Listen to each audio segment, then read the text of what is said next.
Welcome to another episode of Wakile Quick One. We have another legend in the house, and there's no better way of letting this unravel if he introduces himself. Yeah, so my name is Kamau Karori. I'm an advocate of the High Court, as you know. I'm a Senior Counsel. I'm a partner in the firm of Senior Kamau and IKM Advocates, which is based in Upper Hill, Nairobi. Yeah. Yeah. So I heard they call you KK. Yeah, they call me KK. They call that's most commonly known as KK. KK. Yes. Yeah. And now, I just want to ease into the conversation. Yeah. What has been the highlight of your week? Of the week? Yes. There is now what's called the Nairobi Arbitration Week that's going on in Nairobi now. So most of last week, I was just preparing. I'm going to be a moderator in one of the sessions on court's role in enforcement of arbitral awards in the region. Because as you know, the question of arbitrability of disputes and how effective the mechanism for enforcing them is really important, because if Kenya can become an area known for its ability to enforce awards, then it becomes not only a justice issue, because arbitration is part of the justice system, but it becomes an economic issue, because we are able to attract arbitration and you're able to get more people coming to Kenya to do the arbitration.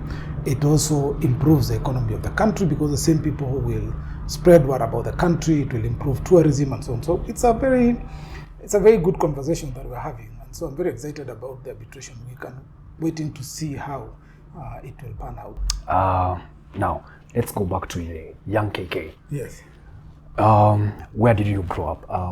And this, I mean, where you grew up, where do you go to primary school? And were you always there? You know, guys come to this show and they say I was always number one. Were you that kid? Well, I grew up in an area called, in Trans Nzoia, now it's Trans Nzoia County, but in an area that is called Aruba. Or other people will call Kwa Aruba, because I think there was a settler that was called Aruba. So people call it Kwa Aruba. It's a very small village back those sides. It's equidistant. It's about 20 kilometers from Kitale town and just about 20 kilometers from Kapenguria. So it's right in the middle. So I went to school in a primary school called Kesogon Primary School. Kesogon at that time was a really small trading center. Now it's really grown. And those days, unlike now, the schools were interesting. So we had these structures that are made of mud wall, mud floor, no windows, no doors. So that kind of school I went to. I loved playing from when I was a very young child. So playing, we used to call it lifundo, it's football, but made with papers and so on. So in Bukusu language, it's called lifundo, and that's what we knew. And so education was number two. So first priority was football. Number two was education. And so in terms of performance, I didn't do very well. And so when we did our CPE, I did not perform well. And so I couldn't get into any of these top schools or renowned schools. And so if you want to find out if I've always been the number one, I wasn't. In fact, I was nowhere near the top of the class in my standard 7 when we did the exams. Oh, at that time it was until class 7. Yeah, so it was until class 7. The exam was Certificate of Primary Education, CPE. The top marks would have been 36 points. I think I had 22. So I didn't do quite well. Yeah. And where do you go for high school? So because I didn't do very well in my CPE, I therefore could not go to any of the government schools.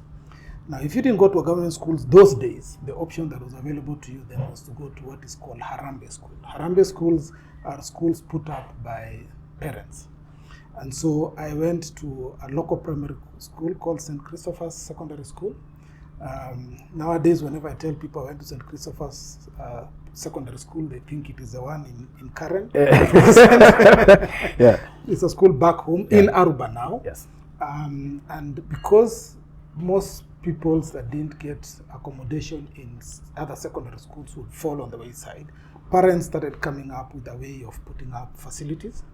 And so in this particular case, we had St. Christopher's Primary School. And what they decided to do is that they tried to accommodate a secondary school in the area. And so you'd have standard 1, 2, 3, 4, then Form 1, then you'd have 5, 6, then you'd have Form 2. So when I started in the 84, there was only one class in secondary, what's called secondary. So our headmaster was a common headmaster. There's primary school headmaster, was secondary school headmaster. We didn't have the infrastructure, we didn't have classes, so we accommodated in the primary school and would then every day in the morning carry water and to make blocks for constructing the school. So we constructed one class, called that Form 1, and the guys who were ahead of us moved into that particular Form 1. We built an additional class, then I joined that in 85 in Form 2. So it was a very small school, and then it did, the first Form 4 was done, I think in 87. And then the second one that was done was in 88, which was my class. Yeah. So it was a very young, very small school. Yeah. And because it's a Harambee school, you don't have the support that a government school would have. So you would not have teachers. What would happen is that when students, and it's not that a bad thing. I think it's a good thing in my view. You know, people listen to these stories and think, oh, I suffered. I didn't. I think it was actually a good thing because it teaches you lessons that you would not learn otherwise. And so what would happen is that we would have people who are waiting for admission to university would then come and teach us for 6 months, then they would go away. And then others would come. So with time you get used to taking care of yourself, because the one teacher that was teaching you very well in English, after 6 months is gone. Another guy comes who might not be that good. Then remember that they have not gone to a teacher's training college. So these are just guys who finished Form 6 and are waiting to go to university. So after some time you get accustomed to working through things yourselves and being managing to do things without depending so much on somebody else's effort. So I was there for 4 years. I finished in 88. Obviously, there were challenges on the performance of the school at that time, but I was lucky. I performed fairly well. And expected to be called to one of the top schools. Now, this system at that time was 7, 4, 2, 3. So you finish standard 7, then you go to secondary Form 1 to Form 4, then you go to senior secondary Form 5 and Form 6, then university for 3 years. So after finishing Form 4, obviously I had to look for somewhere to go for my A-levels, yeah. As it was called then. And eventually I got admitted to a school called St. Charles Luanga in Kitui. Yeah. Didn't know about it, had never heard about it before. In fact, I know when I received the letter admitting me, I was wondering, what the hell is this? And why are they calling me? Because of course I had not chosen it, I didn't even know it existed. I had chosen some schools in Rift Valley and one in Meru. But shock, I was not taken to any of them, although I performed really well. So I would have expected naturally I would be taken, but it happens. So I ended up in Luanga for 2 years. Really, really huge change, because I came from an area that was green, the rivers were flowing, Cherengani Hills was just like a kilometer away. To this place. I remember when we were going to Kitui, and I saw, because in Kitale we start plowing around March. So this is end of January or early February, and the people in Kitui have already plowed. So I asked, you guys, you start your plowing quite early. It told me, no, that's not plowing. It's because this place is so dry. When the sheep and the cows and everything else eat grass, they pull them by the roots because there's very little of it. And so what you think is plowing is because they have eaten them and pulled the roots and everything. That's why it looks plowed. It's not plowed. So very interesting. Then when we were going to school, we passed through a river. It's called Kalundu River. From the look of it, it looks like a huge river. But there's no water, not even a drop. And so you drive through the riverbed to go now to where the school was. So that was my first introduction to Kambani, to Kitui. Yes. But it was my home for 2 years, and I have very fond memories of Kitui. Yeah. So now, when you get you get done with high school, advanced levels, you guys were also in the lot that used to go to NYS. No, so I was in a very interesting lot. So first, we were the last of the 7-4-2-3. We were the last. And so you can imagine the pressure to make sure you don't fail, because if you fail, you can't repeat, because there's no class to repeat. You would have to go into a completely different system of education. But the good thing is also that the NYS system had just been scrapped just before we got So we were slotted in between. So we didn't go to NYS. The lot before us did. Yeah. And where do you find yourself in university? So I found myself at the University of Nairobi. That's where I went. At that time, actually, if you're doing law, the only university you could go to is University of Nairobi, or you go abroad, India and other places. So we didn't have much of a choice. Although I think at that time, Moi University had just opened their law campus, if I'm not wrong. Yeah. I don't remember very well, but I think it's just about the time. But it was either of those two universities. Yeah. The ones you see now at Kenyatta University, Catholic, all these ones were not there. So really, if you're going to do law, you have to go to Nairobi University. Yeah. They call it the. Ukiita hiyo bila hiyo article 3. It's a crime. Yes. To call it the University of Nairobi. At that time, the college was in Parklands, or? It was in Parklands. The campus was in Parklands. Yeah. So it was interesting because we used to board in the main campus. Then every morning there would be a bus taking us to Parklands campus, and in the evening there would be a bus taking us back. Yeah. And we used to know those people who have social engagements, because for those who didn't have, then you'd take a joyride. So in the evening you'd take a bus to main campus, then it would drive you back for when he's picking the second lot of the students to bring you back. So there used to be what we call a joyride for people. Yeah, that was nice. When in the morning when you are driving to university to Parklands campus from my main university, at the roundabout, there used to be a roundabout at the Museum Hill, and so there would always be policemen directing traffic, and we would really call them names as we passed. Now when I think about it, that was really terrible. It was really bad, but then it was funny. So then from there, of course, you go to Kenya School of Law. So then from there, went to Kenya School of Law. Kenya School of Law used to be just here. I think it's dental school now. Yeah. That's where Kenya School of Law used to be. But during that time, I finished in 93. So we should have been gone to School of Law in 94. But it was a Moi government then to punish us, because students, and especially law students, used to be the activists, would be kept out. Yeah. So I joined School of Law in 95. So the whole of 94, I was in a semi-pupillage program, because it was not the official pupillage program. Yeah. So where was that? So I did my pupillage with Karaoke Moigo. No, the first one, not the real pupillage, the one that you're saying. So when I finished 93, of course we started looking for attachment or employment, because the last thing I wanted to do was to go back to Kitale with no employment, with no income, and so on. So we start looking for opportunities, and so around October of that year, I eventually met Karaoke Moigo, and he was kind enough to offer me what I was calling pupillage, but of course it was not pupillage because the official program had not started. But I was attached to his firm as people of sorts. Yeah. So even after getting done with KSL, that's where you come back to your pupillage. So it was not interrupted. So I continued until I finished even when I was at the university, at School of Law, I was still doing pupillage. I hear you guys are paid to study. No, we were not that lucky. We know when we were in the university, we only got boom for 1 year because we were the last lot. So when we came in, we were paid boom for 1 year. After that, there was no more boom. So it meant that you would get a loan from HELP to take you through the university. And so we didn't go through full boom payment for the entire 3 years. And for sure, by the time we got to School of Law, nobody was paying no one. But we didn't pay anything also. Because I remember, I think we was having a conversation with Chacha, told us during the times, they were, Kenya School of Law used to pay you money. They were lucky in that sense. We were not.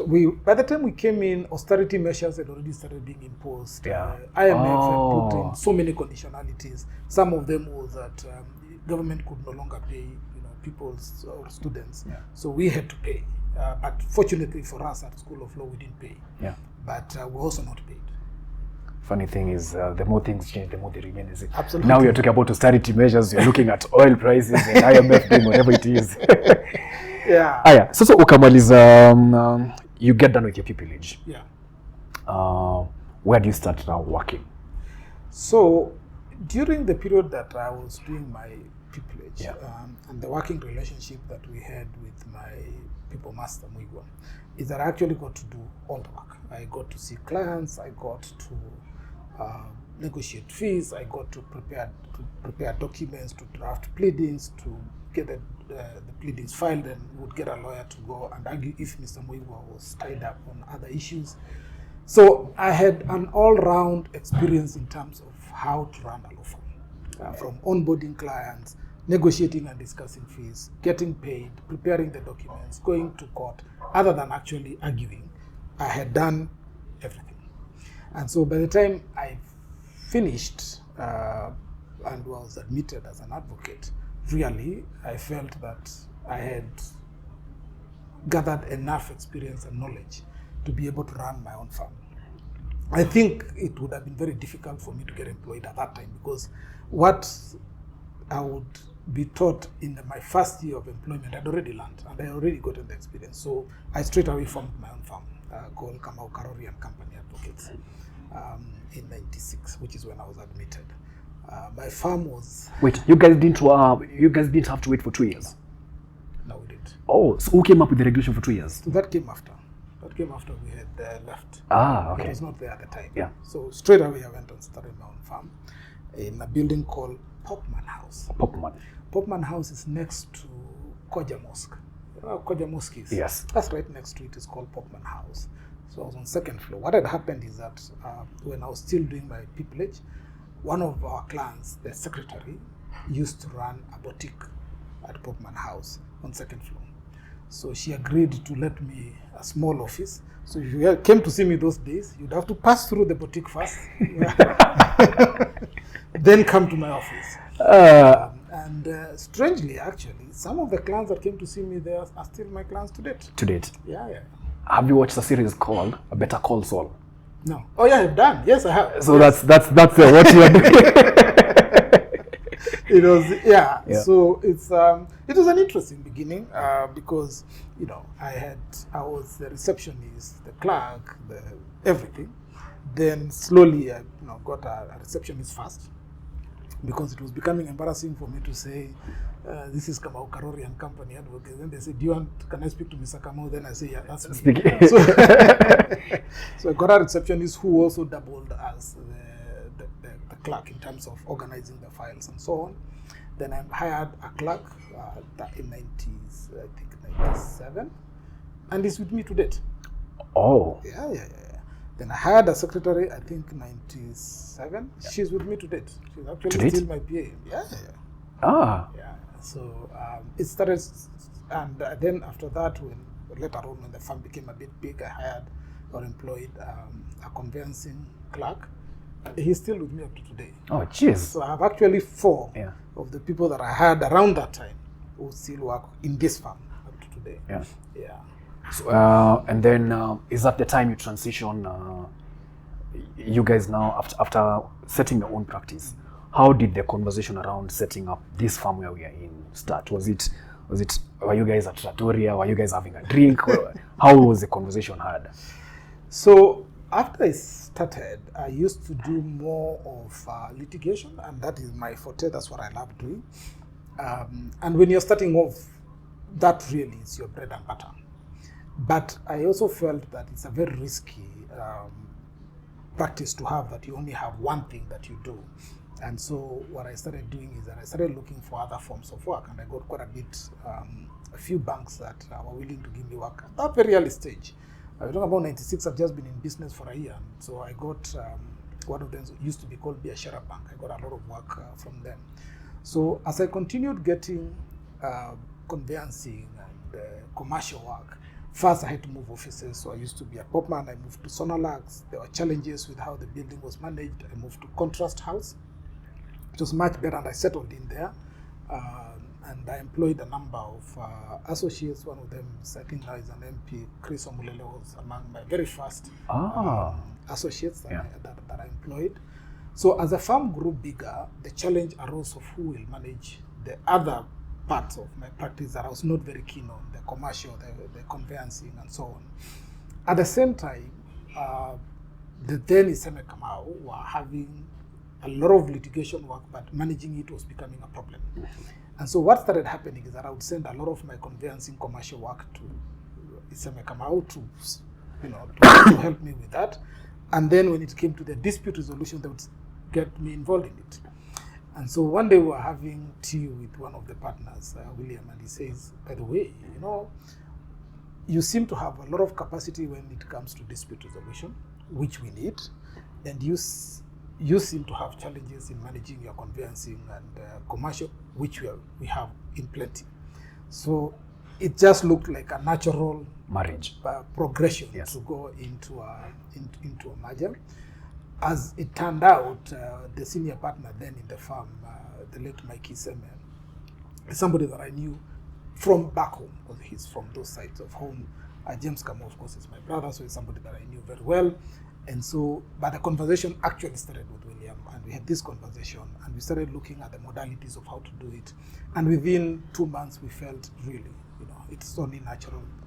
And when we sat down to discuss, it didn't take long for us to see the benefits that would accrue from it. First, we were all at almost the same level in terms of William, James, and myself, children in school, settling down in life, starting off on acquiring a few things here and there. So it looked natural because our vision was the same, and we were looking at growth of the firm in similar terms. None of us was so far ahead that it would look ridiculous to join now because you'll be playing catch up. And so we felt that a union would be beneficial to both sides. And so what happened is that the next conversation was the name. And as you know, everybody wants to have their name appearing. Now, obviously, we had a very interesting challenge because Kamau was a common name. So James Kamau and myself, their surname is the same. And so there would have been no point in calling it, Kamau Karori and Kamau. It would not make sense. So we decided we're not going to change the name. We leave the name the way it is because the Kamau name represents the both of us. And so for a year, we just had it Senior Counsel and IKM Advocates incorporating Kamau Karori and company for a year. Then after that, we dropped it off, and the merger was complete. That's how we ended up here. And for example, this one is I'm speaking to that young advocate who's watching the show. Yeah. How crucial is it for you to have the right partners? And what makes such kind of partnership solidify really well? It's a cliche nowadays that a partnership is actually more intense than a marriage, because when you go into marriage, there are feelings and affection and so on, and you get children and so on. So and you spend less time than you do in a partnership, because when you're in business, the whole day you spend together with your partners. The future, your future, including your home, how it is run, is very much dependent on how well you do in business, and therefore, the partnership is for it to work. You must invest a lot. You must invest a lot, and you must have the correct partner. There is no two ways about that. If one partner is investing more in terms of time, effort than the other, it won't work. And not all our partners have the same strength. There are some partners that will be very strong in bringing in clients. That's their strength. But they recognize somebody has to service those clients. Somebody has to do the work. And so there are those who are very strong in doing the work. There are those who are very good in business. They will invest the money that is made very well. And so that is what he brings on board. So it's very important that you have the correct partners in terms of their outlook. Integrity and honesty is huge. I have been in meetings where I meet with other lawyers and we meet with the client and we are doing a particular brief, and then they ask, how do you want the invoice raised? I find that question very weird because I always say it's a Kamau and Mayama. But you'll find people saying, I will send you the invoice in my name. And so I wonder, how do you, when you go back, after you've been paid this huge amount that you've said paid directly to me, how do you then look at your partners? What do you discuss? So integrity is as crucial. It's actually the gum that holds together the entire partnership. I should be able to walk out of here knowing I'm going away for a month, nothing can go wrong. I know that my partners, and if I come back and I'm told we don't have enough money to pay salaries, I will not start wondering, I know that these are people that would not try and steal a match against me. Yeah. And so integrity becomes very critical. That's one. Two, investment. All of you must invest equally in terms of time, effort, and bringing in as much work and as much business as you can. Really critical. Then, one of the most ignored aspects is management of the clans. All of you must have the same outlook regarding how to manage clans, because clans walking in, the easiest thing. The hardest thing, is the hardest thing. Clans coming. Getting clans is the hardest thing. Losing them is the easiest. And so unless all of you are committed to ensuring that the experience clans have in the firm is the same, whether they're coming for a dispute resolution matter, whether they're coming for a conveyancing matter, whether they're coming for a commercial matter, the experience should be the same. And so I see people getting into partnerships because you drink together. And so you decide, okay, let's do this together. And 6 months down the line, it's fallen apart. Or I see people getting together because this guy has very good clients, has very good interactions with clients, and gets a lot of money in. You get in, and the guy starts wondering, I used to make 50 million shillings a month when I was alone. You've come here, I'm now getting 25. But what have you brought? So that the feelings of jealous start stepping in, or the feeling of I'm being taken advantage, and it will not work. Before you get into a partnership, you must have a meeting with yourself and figure out, why do I want to do this? What is it that's driving me?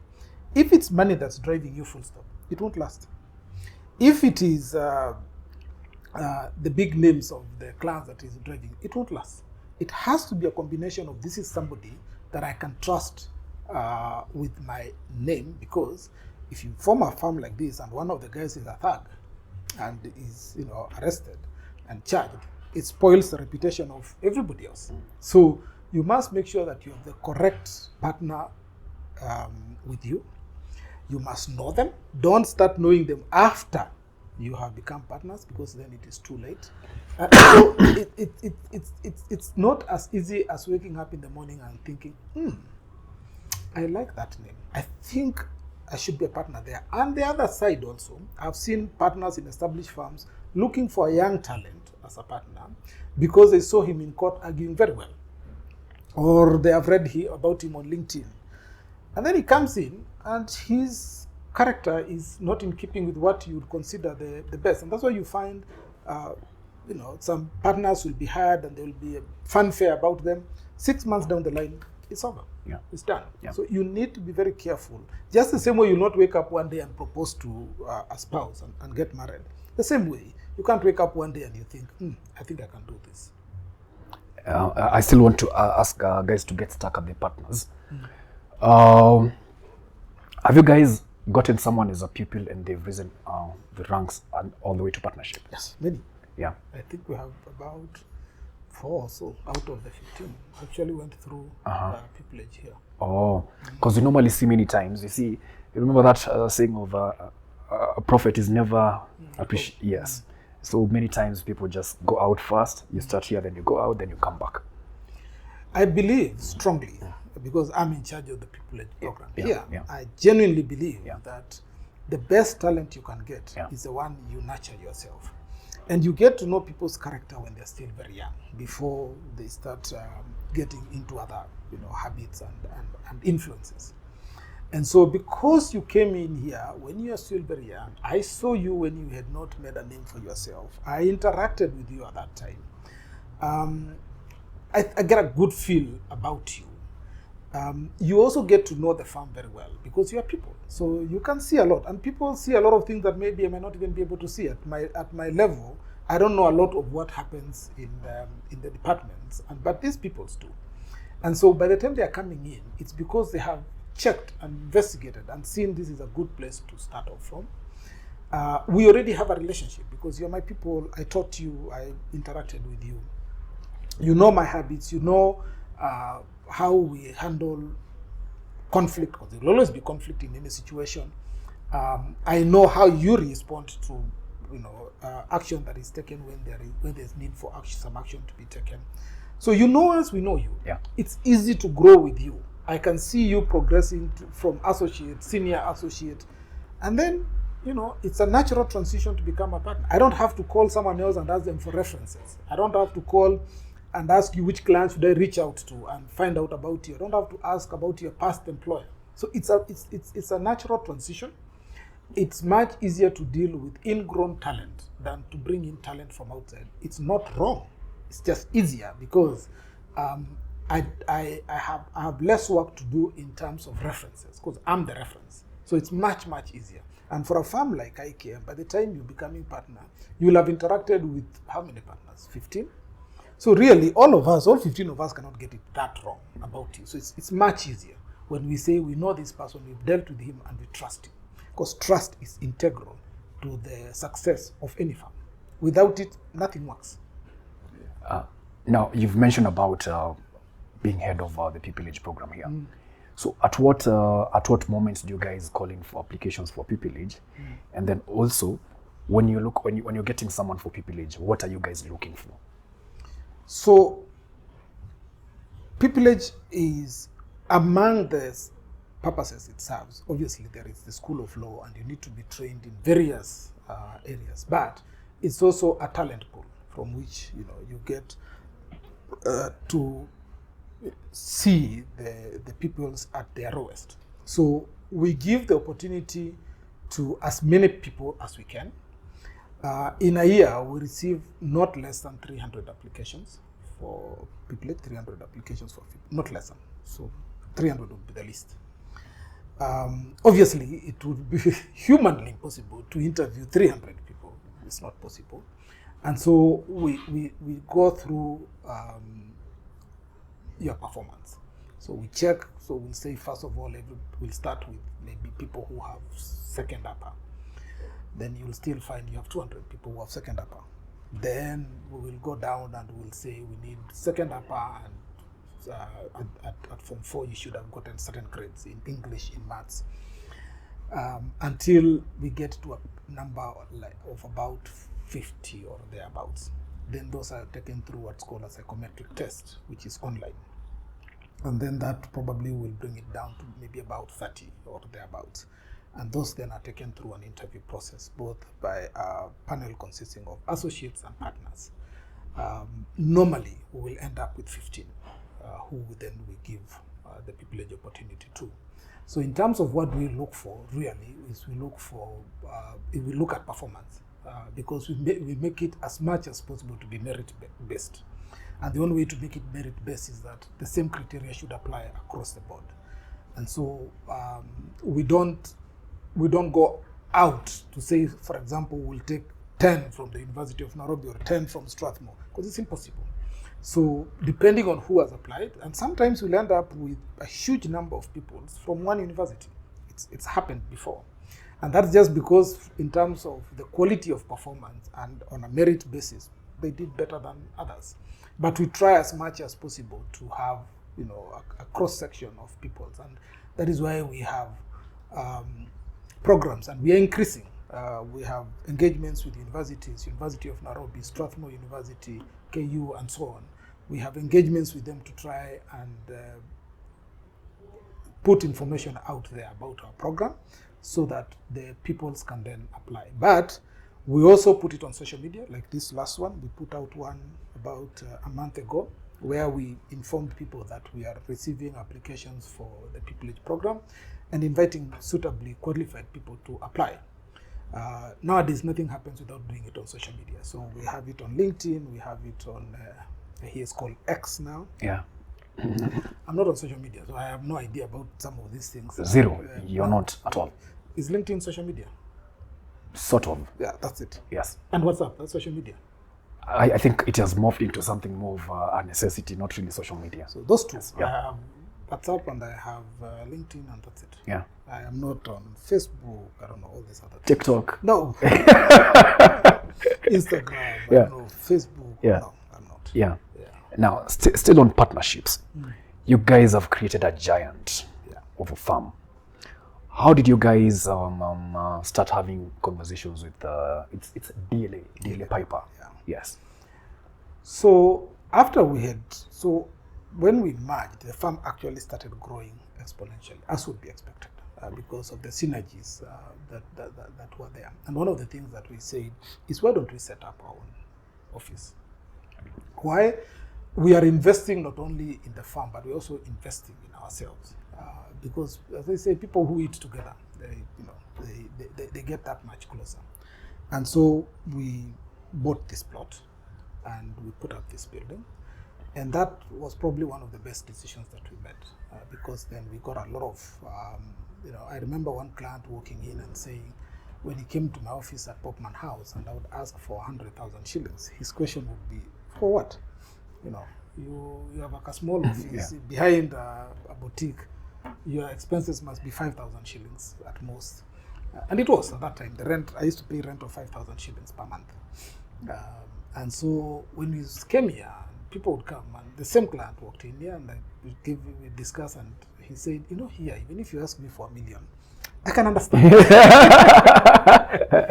Because you've put up in a lot of time, a lot of money into this. And so I can understand why you are trying also to make sure that you are paid sufficiently for services that you render. So after we had been here for some time, we didn't reach out to DLA Piper. They came calling.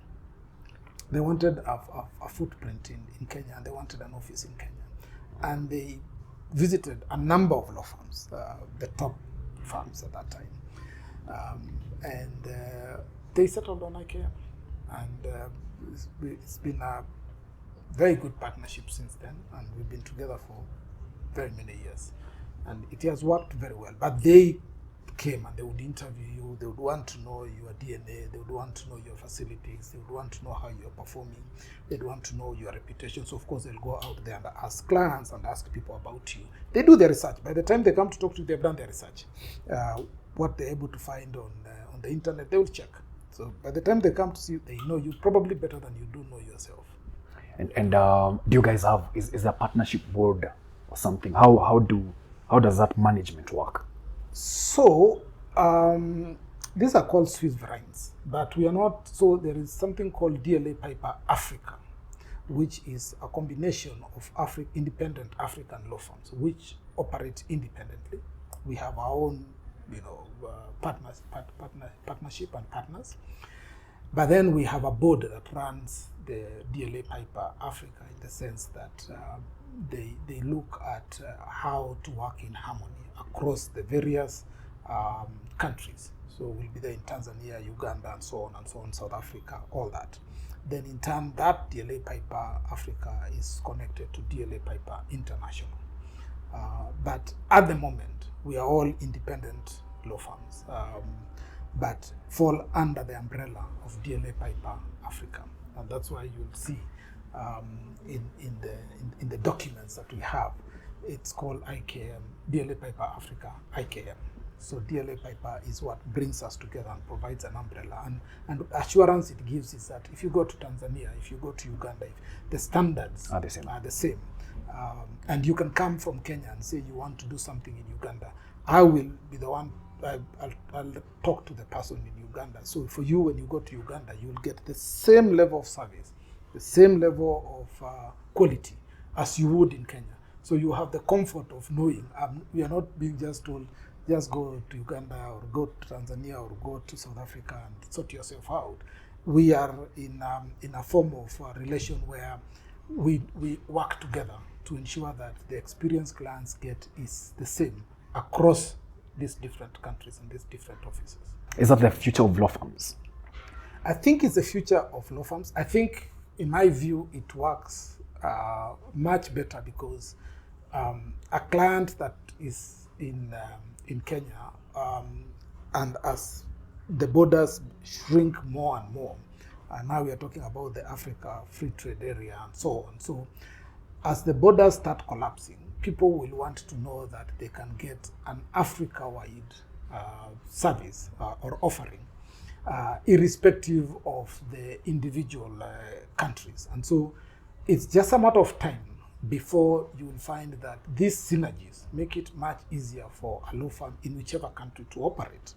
And it will mean that as we go along, and it's not surprising for me that every other law firm in Kenya, every significant law firm in Kenya is in some form of partnership, because it is inevitable that you have to step outside of your comfort zone, outside of your country, and start looking at a global offering rather than a local offering. And I don't think it is possible for someone to say, I will run a farm in Kenya, and I'll run another one in Uganda, and I'll run another one in Tanzania. It doesn't work.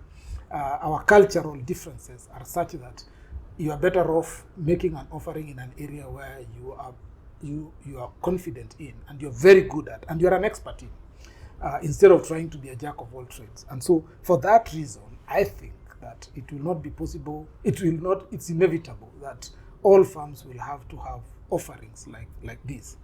And it's already happening. Even small firms, I've seen one-man law firms are also getting into arrangements, different from ours, but they're getting into arrangements that give them bigger footprint than they would otherwise have. Now, I just want you to take you back to something that you said.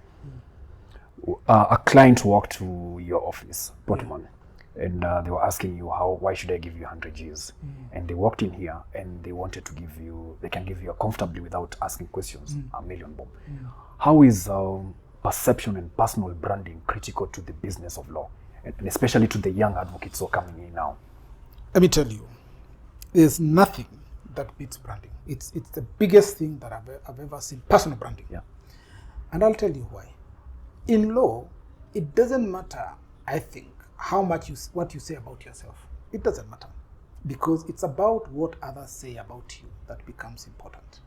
And so if you are known to be somebody who cuts corners, then you will have difficulties in terms of getting clients in and retaining those clients. Of course, you will get clients who also cut corners, will be happy to come to you, but that becomes your brand, so that everybody who is serious, who wants to do an honest job, when they come, they're not going to come to you.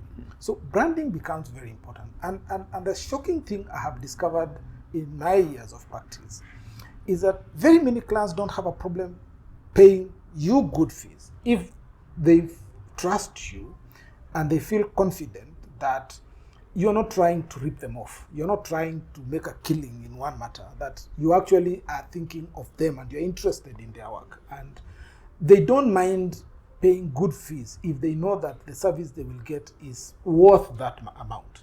And people misunderstand branding with the rate of winning. Some people think that your brand goes up if you win all your cases. Nobody wins all cases. Everybody has a bad day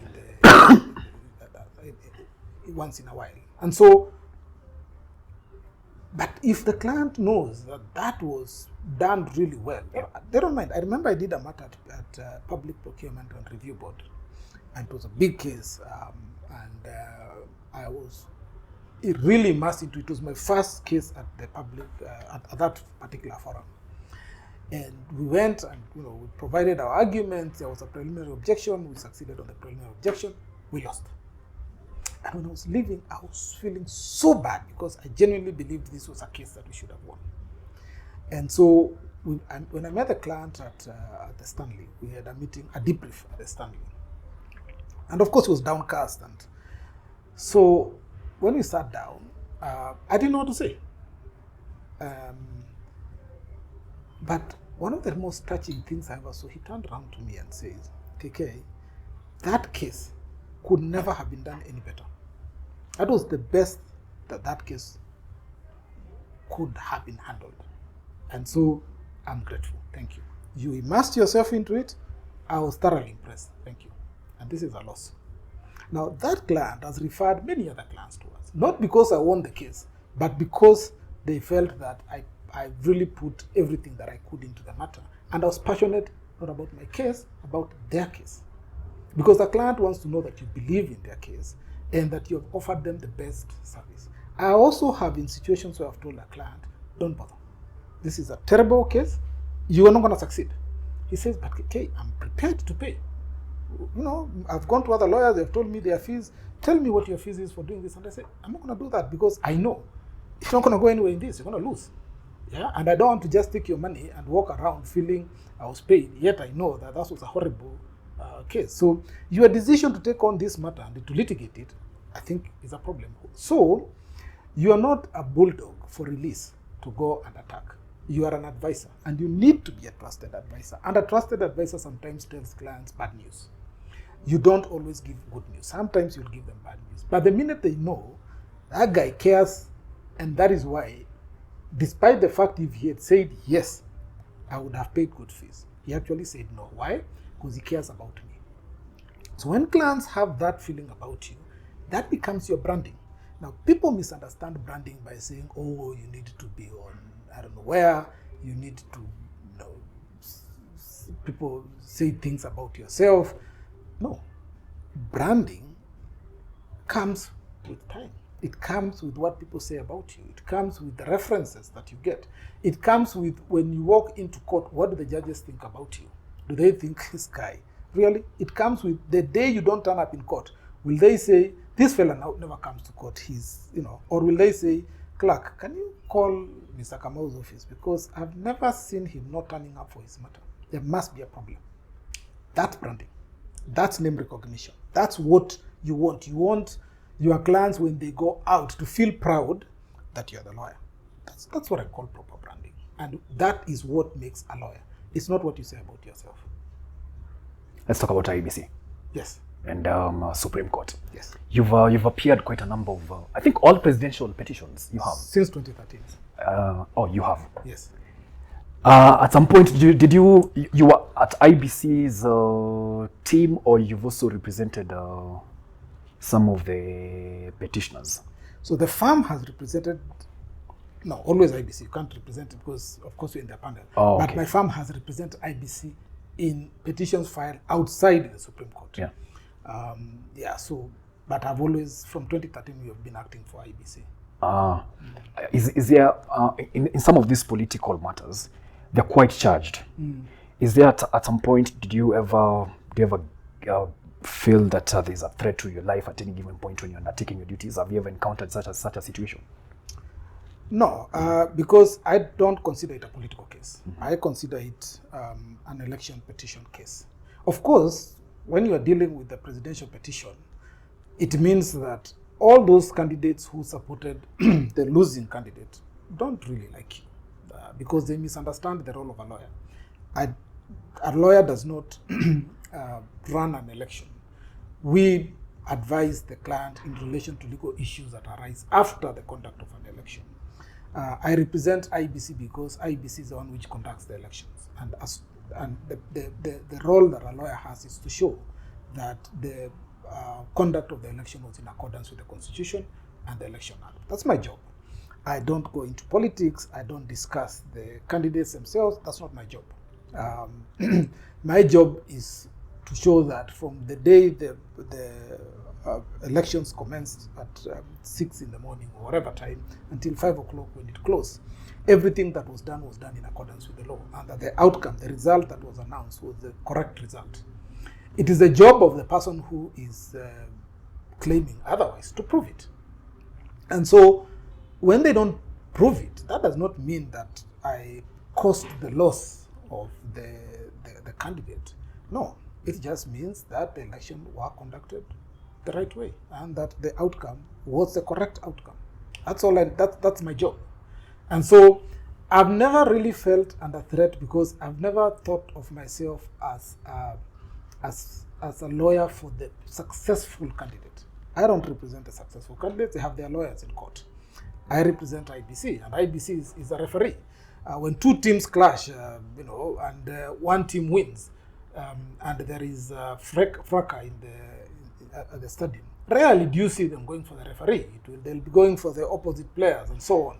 So the referee's job is very different from the job that is done by the candidates. And I see this mistake every time. In fact, people keep coming up to me and say, either they're happy with the outcome, and so they say, yeah, our guy won. I don't care. Whoever it is that was declared to be the winner by IBC was declared as the winner. My interest is in the declaration, not the person that was declared. That to me doesn't matter. It could have been any of them. It could have been the 7 presidential candidates. Any of them could have been declared.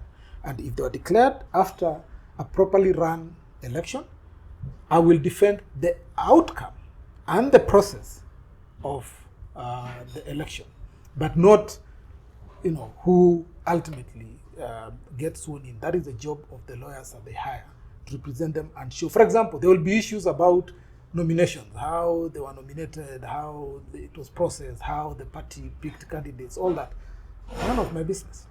If the unsuccessful candidate, for example, shows that the manner in which the candidate that has succeeded now even became a candidate in the first place internally, IBC has a role still to play in terms of the nomination of the candidates. But internally, by the time they were presenting the names to IBC, if they had problems, their own problems, then that really has nothing to do with IBC. And for me as a lawyer, that is a job for their lawyers to go and defend.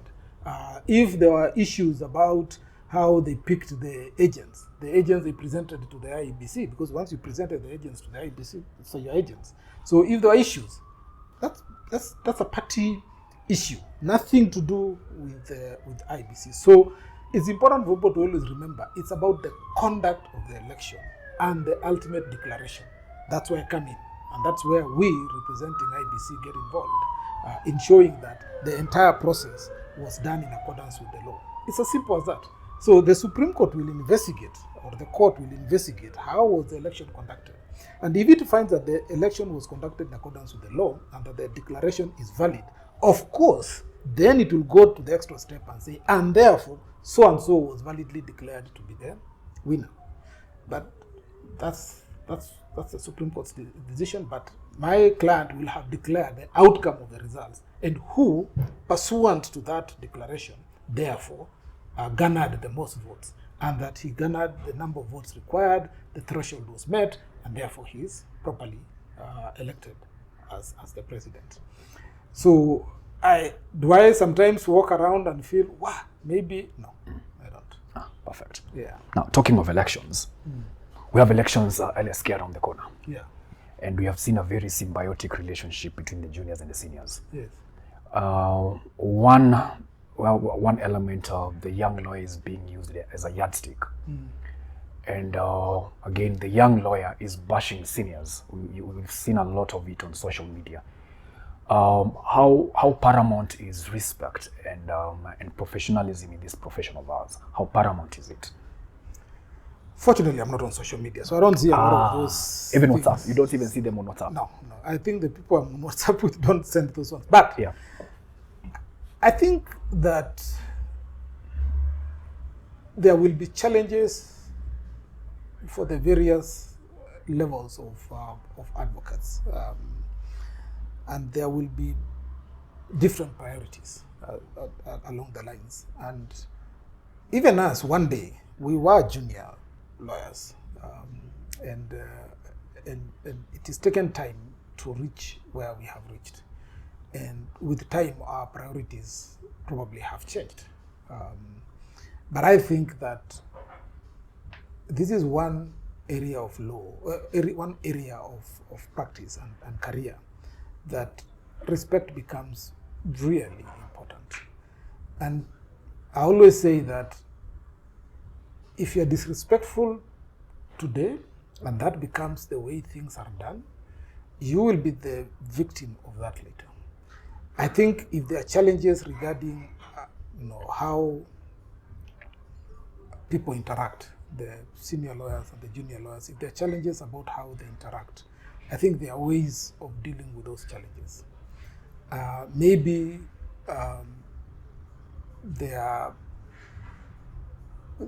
our society, the law society, should look for ways of, and I think it has, of how the two levels can interact in harmony, without us looking like people are at war. But as I said, I don't know a lot about what is being said on social media. I'm not really there.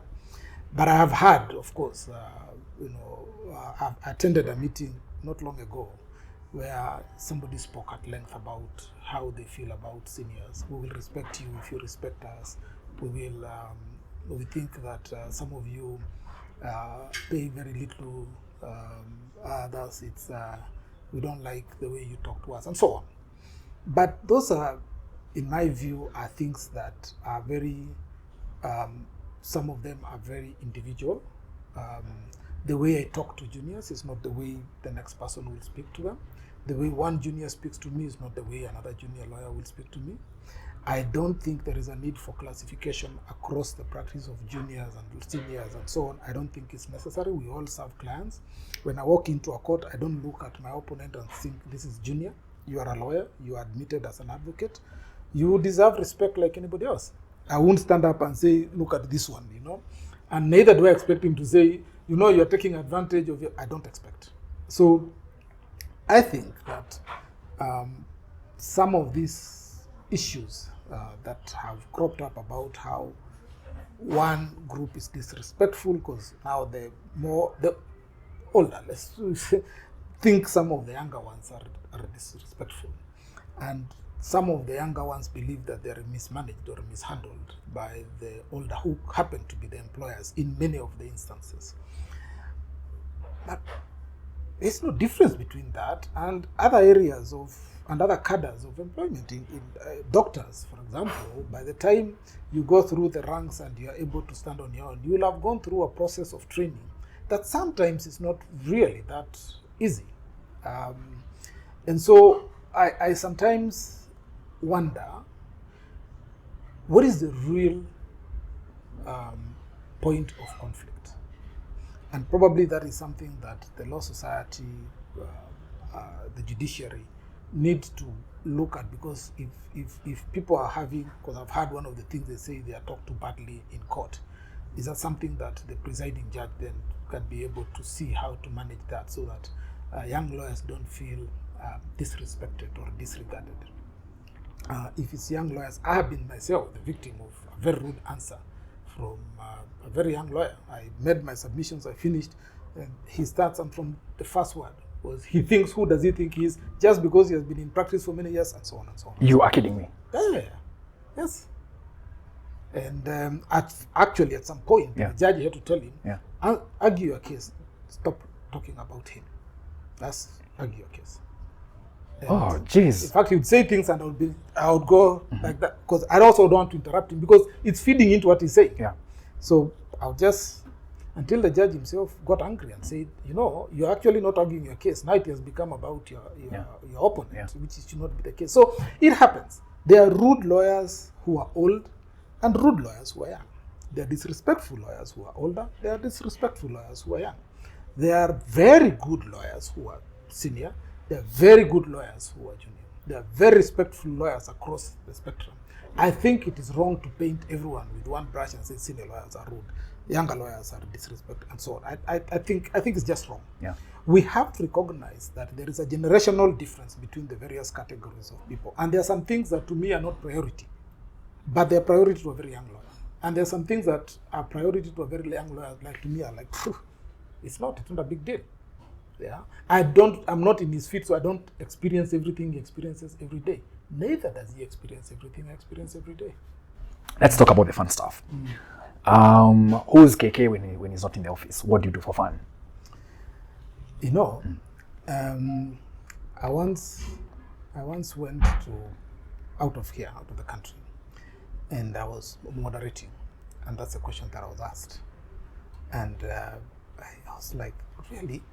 So it's strange that you're asking me the second time, and I still am struggling with the answer to that question. But the three things that I find to be a lot of fun for me. One is I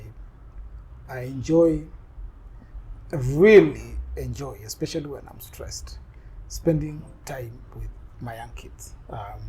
For a simple reason. It sounds cliche to say spend time with family, but they don't really care that you're tired, that you've had a stressful day, that you have, or that you argued one of the biggest cases in the country. They don't care.